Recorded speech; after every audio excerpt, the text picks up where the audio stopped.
afternoon. It is another brand new edition of 60 Minutes Nigeria, a current affairs program where we dissect national issues. And I must assure you, there are a lot of issues to be dissected, to be discussed on this week's edition of the program. My name is Egosa Agbonlao.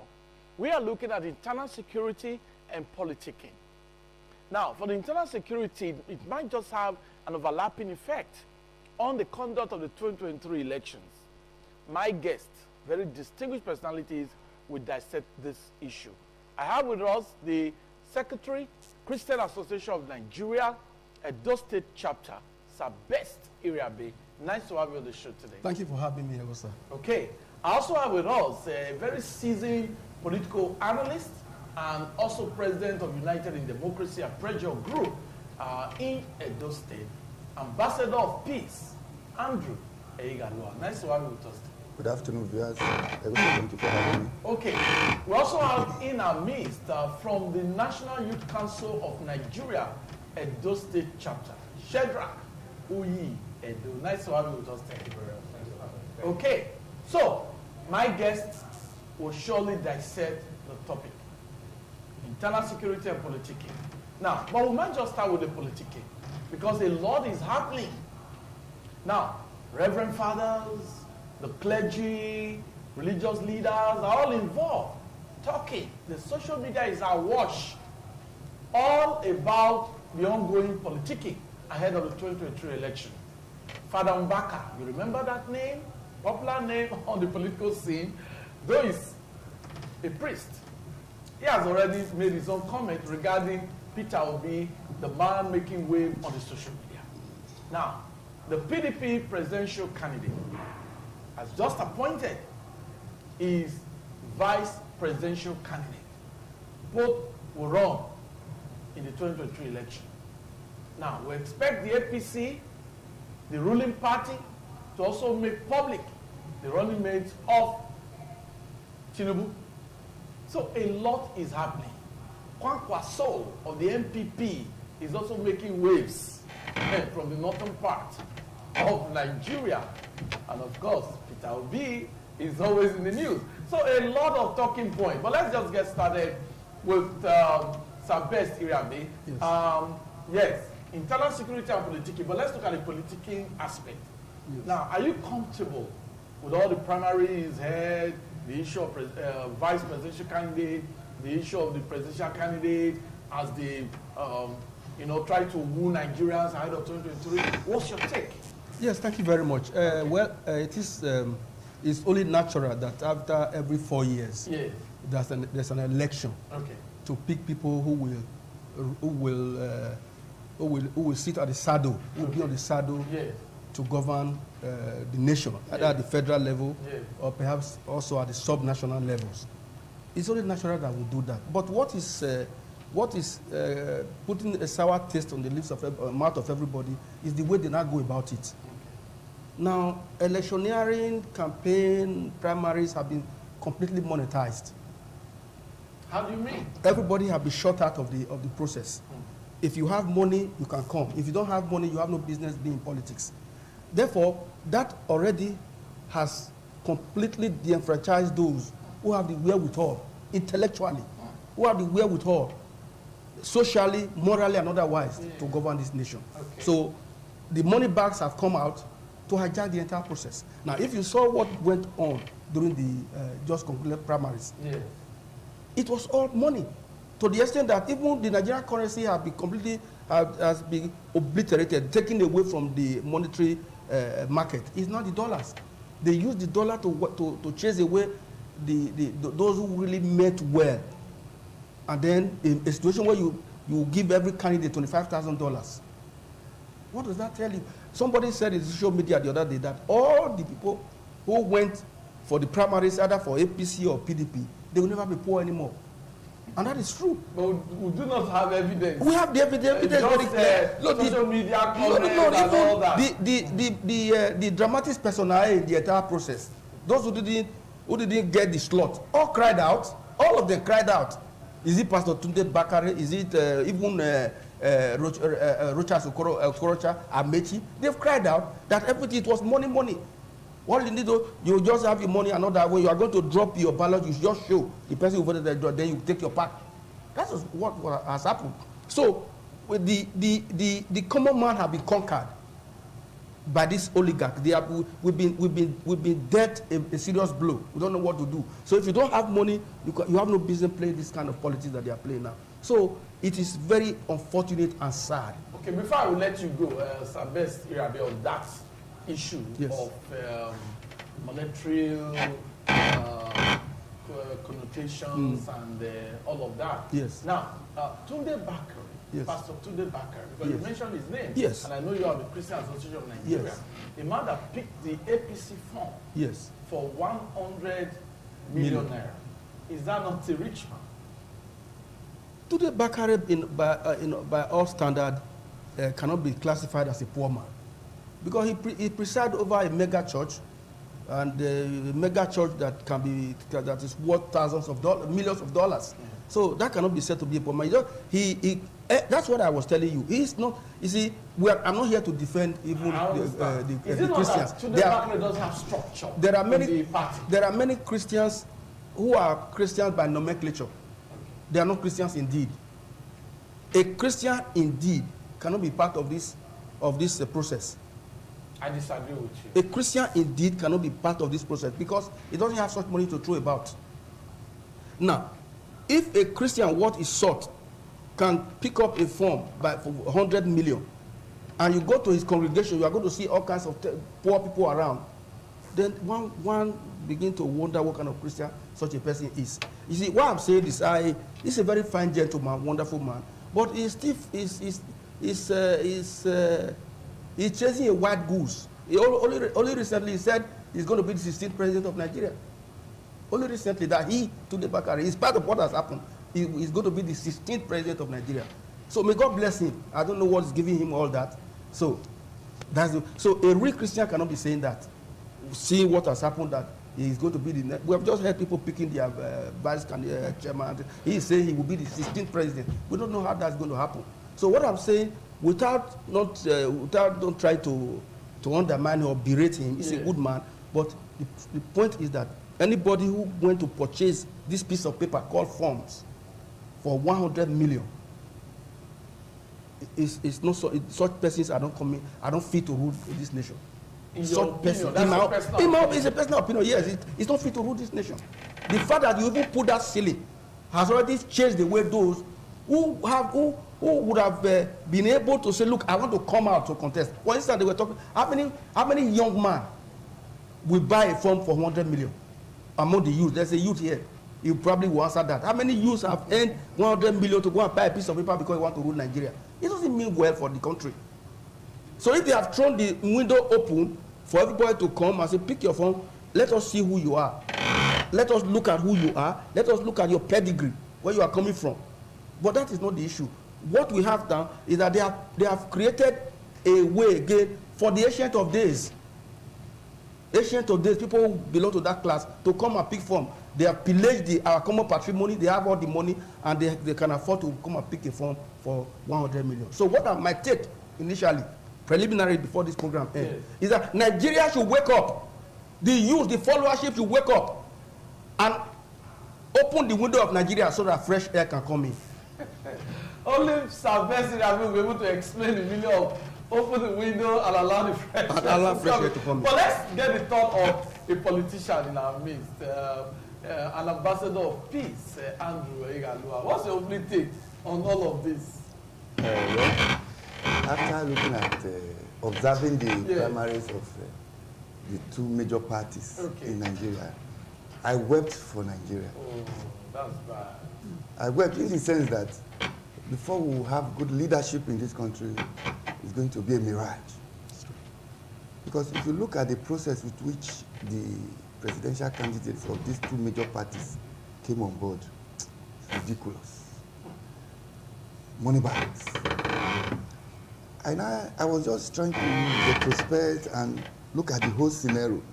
And I said, like in PDP, a handful of 800 and something people determined the fate of Nigerians and the party. And sentiments have to play in the last minute. Sentiments in the sense that Tambuwa had to step down for his northern brother to come in. That was what gave Atiku the victory. Otherwise, it would have been a different ball game. But when you look at it again, the financial aspect, the money. I'm going to make a focus right now. In the next Congress of any other party, it's going to be bloodshed. We pray that doesn't happen. It's a forecast. Because now it's going to be a do or die to become a delegate. Because they now know that being a delegate determines your future in the party. And if you look at these so-called delegates, they are not real, what I mean, real Nigerians. They are not people that have the country at heart. It is their own selfish interest they are going there for. They don't consider anything. Give me the $25,000, you get my vote. What's my business with Nigeria? They don't put Nigeria in the forefront. And we have 200 million Nigeria waiting for a sellable and a candidate or a personality that will take us to the promised land. And it is being determined by a handful of hungry people that does not take Nigeria into consideration. So how do you determine that in the next Congress of these two big parties? It's going to be bloodshed. Because I must be a delegate. I must be one of the people that will be delegates in the upcoming election. That's why I keep telling people, you don't play politics on social media. If you give Nigerians the opportunity to actually choose a candidate in PDP, they know who to choose to be their candidates. If you give Nigerians the opportunity in APC to actually choose who will be their candidate in APC, even if they are not members, they know who to choose. But you don't have the powers. You are not a politician, you are not a delegate, you can't vote in that day. So they will give you whatever you want or whatever they want at their own selfish interest. So Nigeria, we are not ready for good leadership. We still make more sacrifices. Like what I learned in school, democracy is a government of the people, by the people, for the people. Given to us by the Western world. But most times I try to scrutinize our own form of democracy. I can't describe it. It is not real democracy, but it's democracy. If you go to the Western world, if you are campaigning, politicking for any position, I believe that word. What you do, you put your manifesto in your post office box. When you are coming from work, you see it, oh, look at it, Mr. Johnson, I will do this, I will do this. Oh, I think I like this man.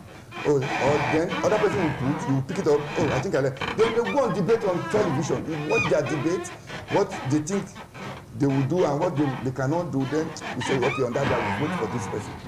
It's not money back. They don't induce with money. It doesn't come into play. It's not even considered to come and take $10 or £10 to vote. But in Nigeria here, it's money. If you are contesting as a candidate or as an aspirant, the first thing they will ask you, what's the meaning of that? Are you ready? Meaning, do you have money? Not do you have brain? No. So you can imagine where we are going. So I just feel, like I said, Nigeria will need to still make sacrifices and be patient to get good leadership. I think Nigerians need to prove Professor Wole Soyinka wrong, because in one of his write-ups, he described Nigerian democracy as voodoo democracy. But we need to prove it wrong, that what we are practicing like that is not a voodoo democracy. It is the transparent democracy that Nigerians can actually participate and determine their leaders. Well, we have a representative of the National Youth Council Edo State here, Shadrach. Looking at what has played out, the politicking that is going on with the different political parties, what's your take? Yes, thank you very much. Okay. Firstly, let me congratulate ITV. Okay. Just celebrated 5 years. Yeah, that's great. 5 years in the life of every organization from my show. Okay. So, congratulate you and thank you sincerely Okay. for what you have been doing. Yeah. For good people, especially young people in the nation. Okay. I've seen it, you have heard it, and we appreciate you already. Thank you. As to the issue on ground, you have said very esteemed Mr. Wole Soyinka mentioned that we play Google politics. I do not think it's far from the truth. Okay? I do not think it's far from the truth. Okay, because when something appears unclear to you, you are led to describe it in such a manner, politics. I think the kind of politics that we are playing currently in this country is politics that has gone wrong. Politics gone wrong. Okay, because as have been said, over time.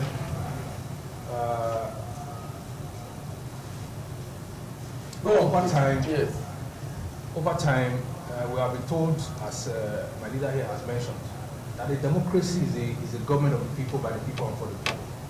But what we have seen, what we have observed over time, is a variant of politics that we do not understand, so much so that the professor has coined it voodoo politics. Okay, Sheldon, we're going to come back to you, but the director has just told me we'll take a brief break now. And when we come back, Sheldon of the National Youth Council will elaborate on his own points.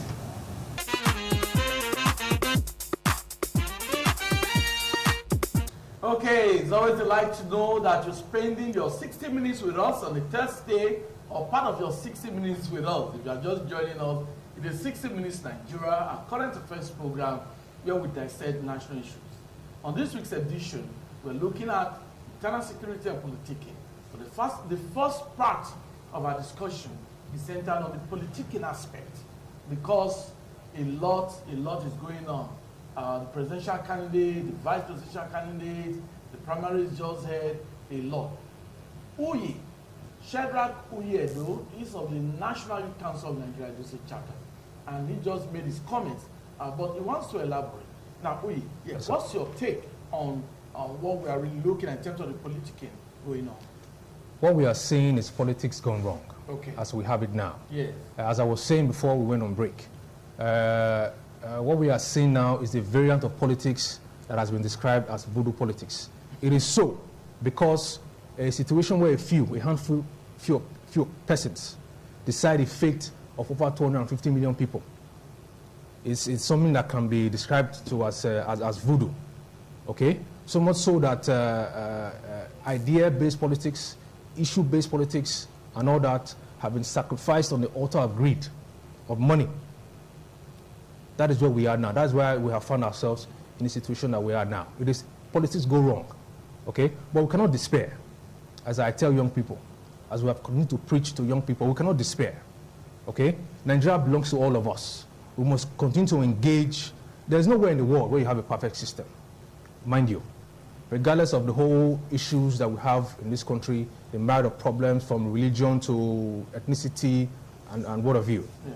There are issues elsewhere in the world. Even in America, the most civilized democracies of this world, of this earth, there are issues, okay? So we must continue to engage the system and ensure we bet in Nigeria that will work for every one of us. Okay. Yes. Thank you. We'll come back to you. But let's get more comments from Sir Best here. Yes. Now, I'm still talking about the politicking.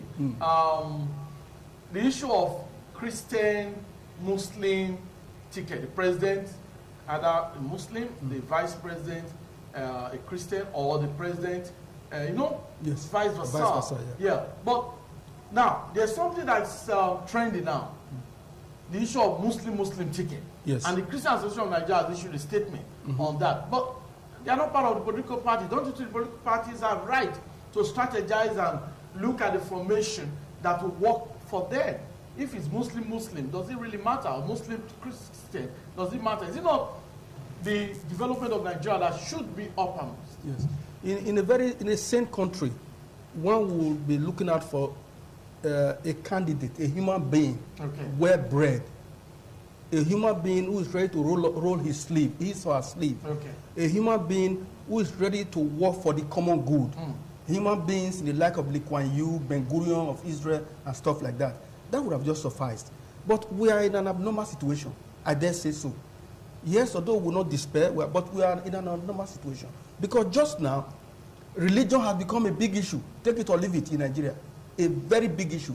If it has become a big issue and it has played itself into the arena of politics, then we have to look at it squarely. I remember someone who has now become a flag bearer of the APC, a very fine gentleman old man, Ahmed Tinubu, Bola Tinubu, he said it himself, that in the last outing, he was given the ticket of the vice president.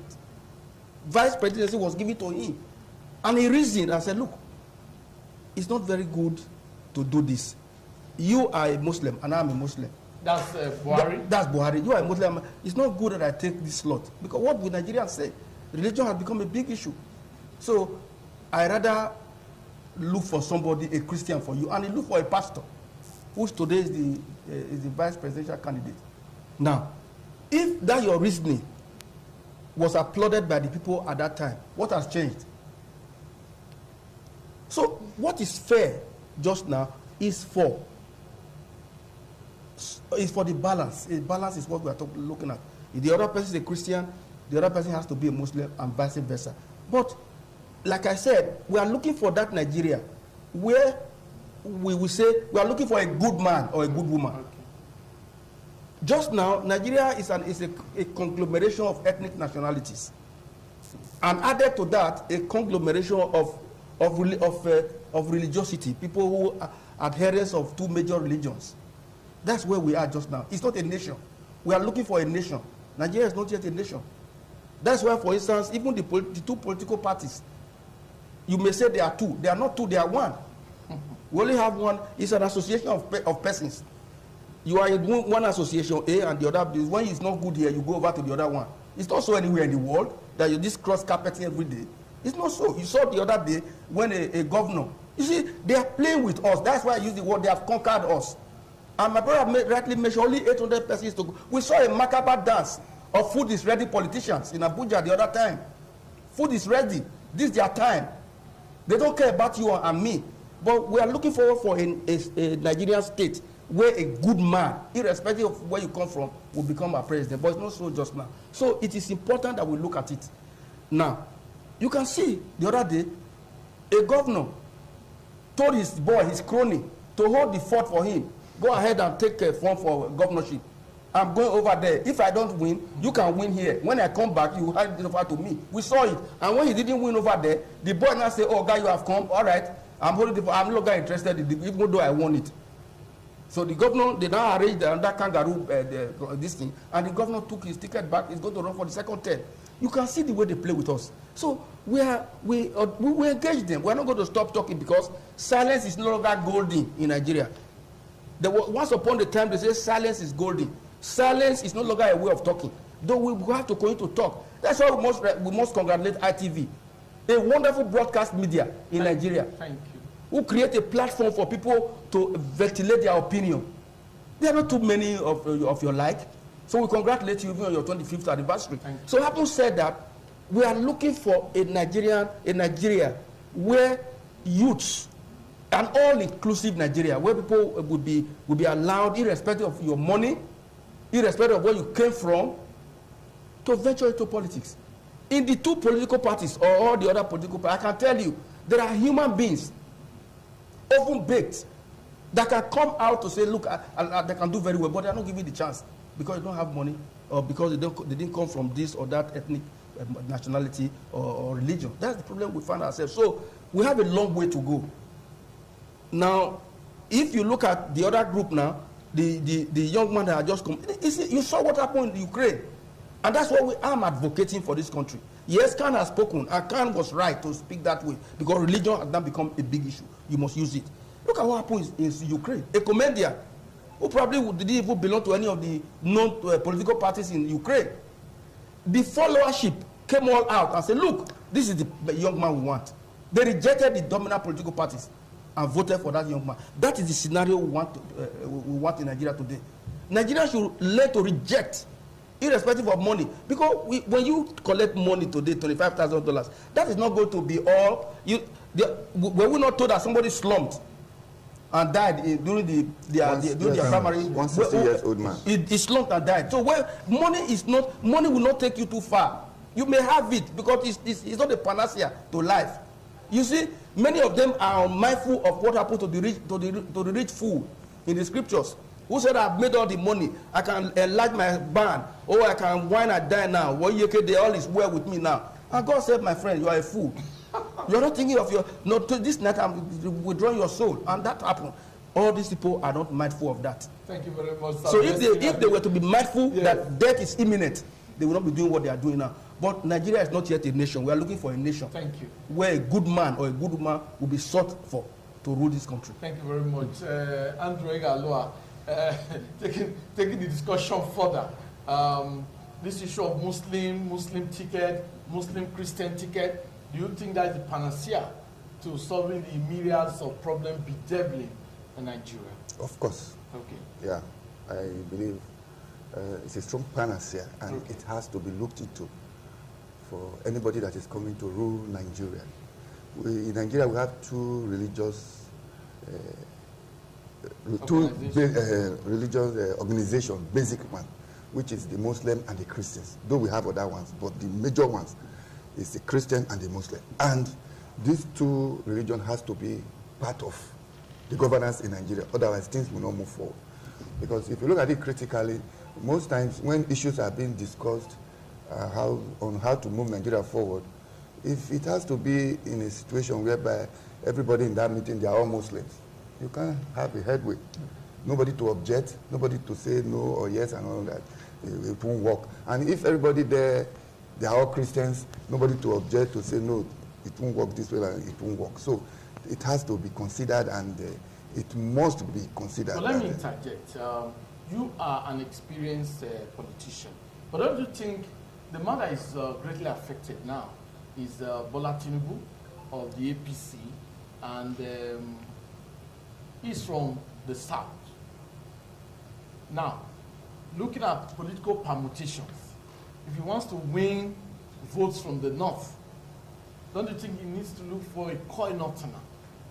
And most times we look for a coin opener, they're Muslims, and he's a Muslim. Don't you think the man is in a dilemma? Yes, of course I know. You and I know that right now, the party and Tinubu, they are in a dilemma, but there's a way out. Fine. The position of the vice presidency is zoned to the northerners. And most northerners, like you and I know, they are Muslims. But there's what we call divine. Now, if it must be a Christian, somebody like Lalong is a Christian of Plateau State. Yes. It's a Christian. Because it must go that way for a Christian. And that is the way. Don't think because not. We have churches. We have Christians in the north. If you now give the presidency and the vice president slot to Muslims, you think Christians will come out and vote? Oh, you don't call us. You don't even recognize us. You are not giving us any slot. How do we get our votes? So they should think of that. Now, Bola Tinubu is from the south, so to say, and he's a Muslim. It shouldn't be any issue to be deliberated on. Yes. It has to go to a Christian. They have so many members with good personalities, with good pedigree to represent. Even if they had somebody in mind before that they were zeroing on, but it's unfortunate. That's why when I said it is divine, they should search carefully and bring somebody that is a Christian and is from the north and is from the party. That is the only way there can be tranquility and Nigeria will be at peace. Okay, thank you. Chadra, yes, sir. Do you think that the youths have been phased out? We have the Young People's Party. It's a party. We have, and most of these elderly politicians, they have youths backing them. They have youths supporting them. So do you think the youths don't have a role to play? Of course, the youths have a role to play. Okay, regardless of what we have seen now, talking about the fee that was the amount that was fixed as the price for nomination forms, both for the APC and the PDP, it will appear as though it was an attempt to lock out young people to a very large extent. That is not to say some young persons did not engage the process. We have some, not very young though, but young persons like the governor of Kogi State and one or two other persons, Jack Rich Tien of the APC, we were also able to raise the 100 million and paid. Okay, so it does appear that the two major political parties have done things to sideline young people. But I tell young people, we must find ways to engage. Even though it appears so, we must find ways to infiltrate the system and engage. Okay? It appears so right now, but we must continue to engage. On the issue of the Muslim ticket, yes. it is the right of the party to employ any strategy to win an election. It is within their rights to decide that. Okay? But they must be sensitive enough to the current situation we have in this country. Although our constitution says we are a secular country, but we do know that in reality, the reality of today Yes. has a polarized country, so to speak, between Muslims and Christians, between Muslims and Christians. That is not to say that we do not have other religions. So the party, these major political parties must be cognizant of this fact and take it into consideration in making their decisions. Okay. However desperate they may appear, they must take it into consideration to ensure fairness and justice so that this country can move in the right direction. Okay. It is very important. Yeah, if you are watching this program, then it means you may have some thoughts, within you.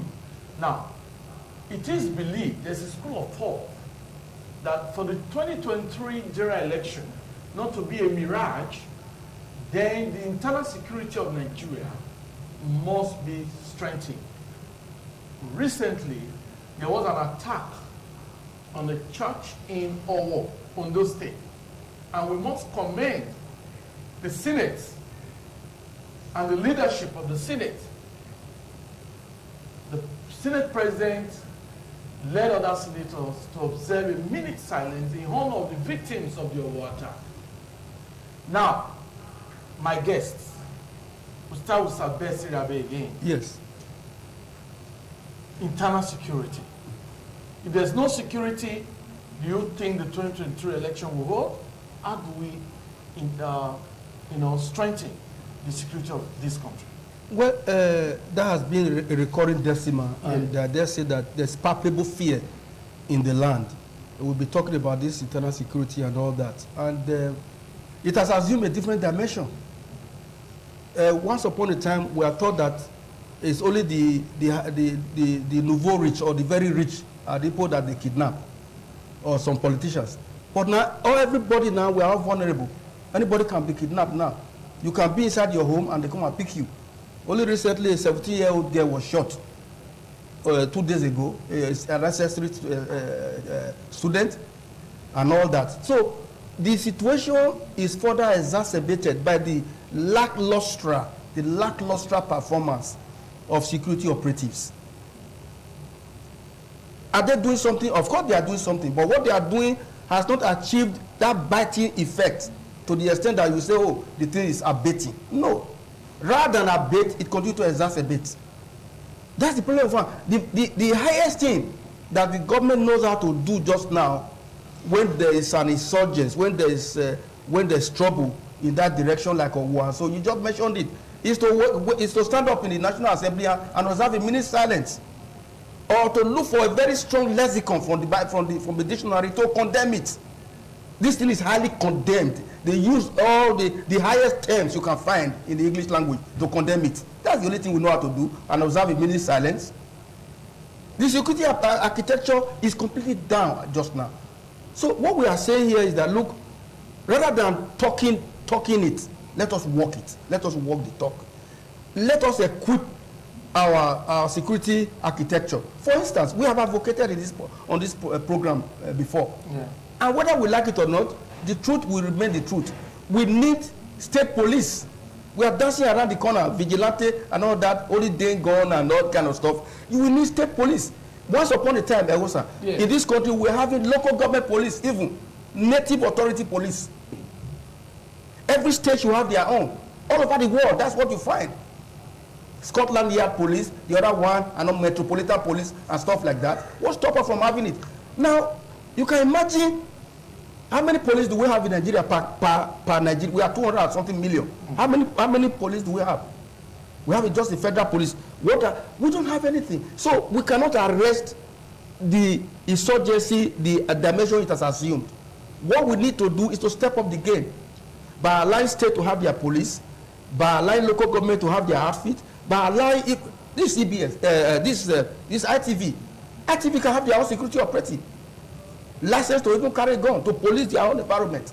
This is very important. Just now, the insurgents appear to be winning the game because they just come to enter the church, kill people the way they want, seize people, kidnap a whole bus load of people, and then when it has happened, that's when security operatives come and to say we are on top of the situation. What situation are you on top of? You are on top of nothing. So as the 2023 election draws near, we want to ask the government to do the needful, because in the first place, that is their primary responsibility to secure the people. So we must rise up to the occasion, mop up the illegal arms that are in the hands of hoodlums and all kinds of people, and then let there be community policing everywhere. We should be proactive. For instance, what stop our churches, for instance, to have CCTV cameras all around the place that can, periscope the areas where they are domiciled? Why can't we have CCTV cameras all over the city? We need to do all of those.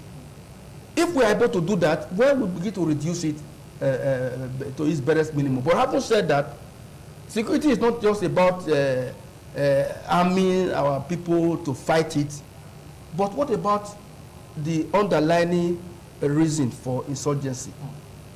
How many youths have been employed? Is there employment? We are churning out thousands, millions of youths nowadays from our universities. Where are they going to work? National Youth Corps members are coming out. Where do they work? No place for them to work. And as they continue to remain at home, one day they will find something to do. And some of the things they may find to do is either Yahoo Plus or even to take up arms against the very society that produced them, because society has failed. And number 3, good parenting. Bad parenting is what is holding sway in Nigeria today. If parents come all out to sit down and really look after their children, take care of them, because as a parent, you are the first educator of your child. So if there's good parenting, people will now know, as we used to have in those days, I value my son. You are going to the city now. You know who we are. Watch your steps. Be careful about what you do. Good name is better than riches. Thank you. Yeah, Andre Aloa. Now, security is important for us to have election. A prominent priest just recently on the social media talked about Peter Obi, and people are just reacting to it. But some other person said, Reverend Father Mbaka, you're talking about Peter Obi. You didn't talk about your war incident. You didn't talk about the attack in the church. You ought to have talked about the attack. That's to tell you the importance of security. So how do we get it right ahead of 2023 election? Well, if I have to do a comparison between 40 years ago and now, I will say Nigeria, we are in a mess. Because if you look at it 40 years ago, though we had cases of robbery and all that, but we had alternatives. When a robber comes to your house, they will ask you, your money or your life? Because they value life. They, the robbers. Then you say, okay, the money, you give them the money, they go. Because they came for the money. But these days, Nigerians are becoming more heartless in the quest for wealth. And it's alarming. And I think our leaders need to be held responsible. They plunged us into this problem that we have today, this problem of insecurity. Because of the quest for wealth. Everybody wants to be rich at all costs, at the expense of the poorest person. Rituals, kidnapping, and all that. Then you think life will return to normalcy until we start thinking like a real human being, to know that some of these things are all vanity, that you will go one day. Just recently, I don't want to mention his name, he knows, in these primaries, that just a former two-time governor, a serving senator, you want to go for presidency. Is that not greed? At the end, your house was being botched to come and arrest you. That is greed in the highest order.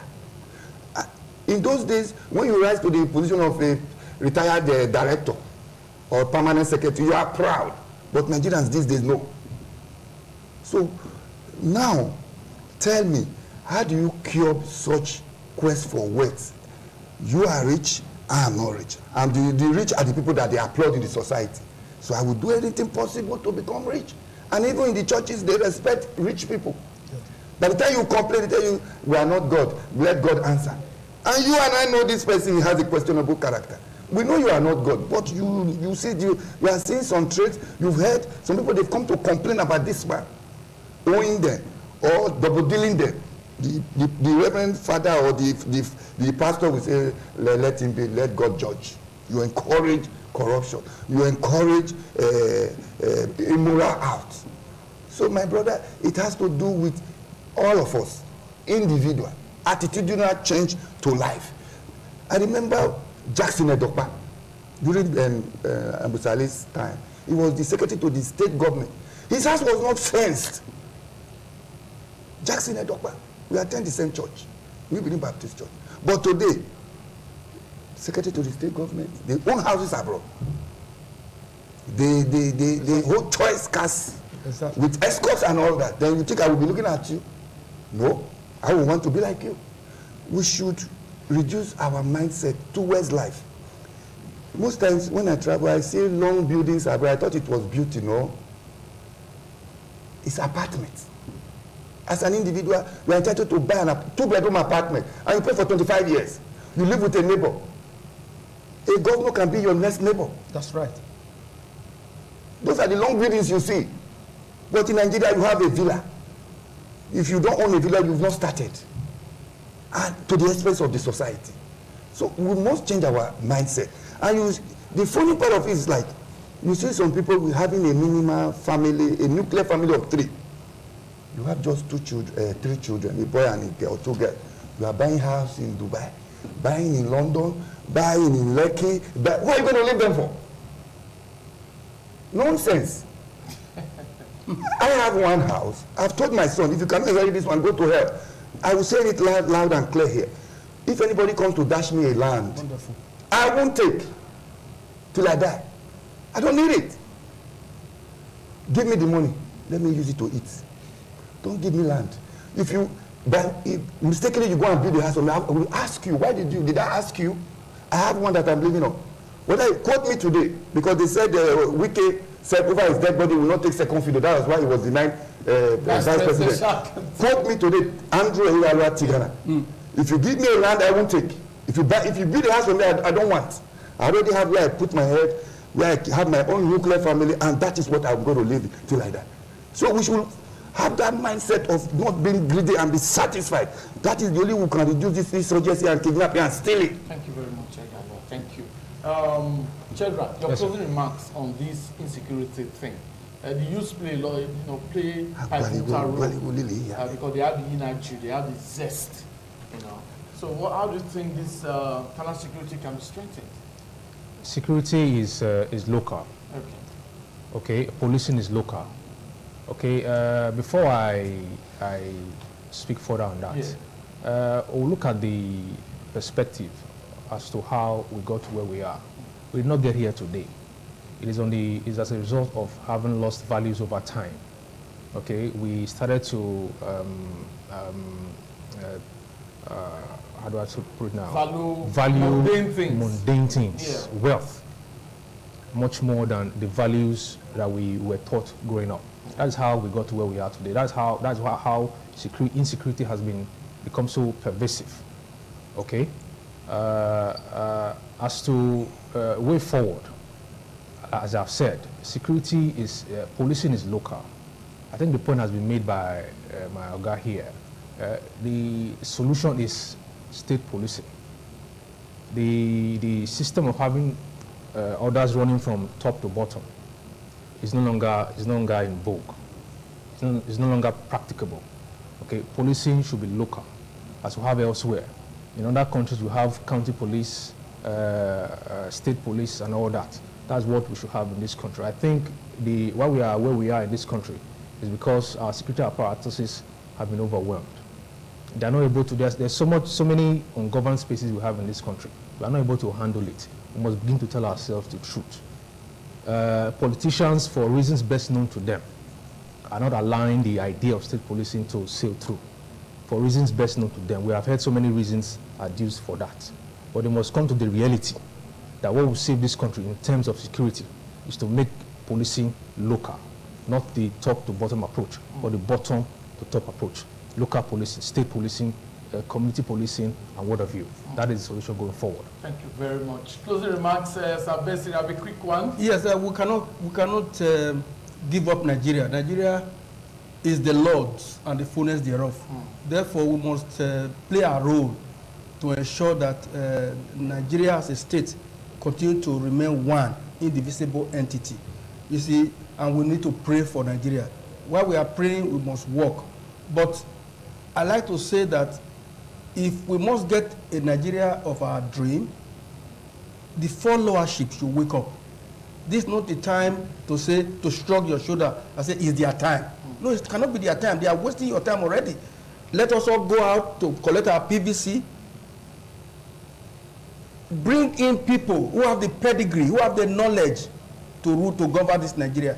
Let us not be intimidated by the two major dominant political parties. Let us not be intimidated by those who they are putting forward. We can do it if we want. And like I said earlier, a time has come for everybody in Nigeria to ensure that Nigerian windows are thrown wide open for fresh air to come in. We are tired of this ancient of days. We want people, vibrant people, young people to come out and change the course of Nigeria, because Nigeria is heading towards a precipice. God forbid, we need somebody to turn us around. And I believe Nigeria will be great again. Thank you very much. Ambassador Eyigaloa, closing remarks, a quick one. Well, my own closing remark is this. We should change our attitude towards life. Okay. That we should know that we came with nothing, we are living with nothing. That the whole thing is vanity upon vanity. Thank you. Thank you. Quick one again? Just, okay. Yes, quickly. I've heard the debate about APC or PDP and none else. I do not think that is correct. A case in point is Emmanuel Macron of France. That's the political party that brought him to be was formed a year before he emerged as president. Before then, we had other established political platforms. So I tell young people and Nigerians in general, while we have options from the APC or PDP or elsewhere, we can decide on a candidate we feel that can do justice to what we have in this country and go ahead and elect that person. Please, let's go out there and do what is right for the future of this country. Thank you very much, Shedrack. Wonderful comments from my guests. I hope you enjoyed the discussion. It's always interesting. Next week, different sets of guests will be here again to dissect the national issue that we'll be looking at. My name is Egosa Abula. Do have a wonderful week ahead. Bye-bye.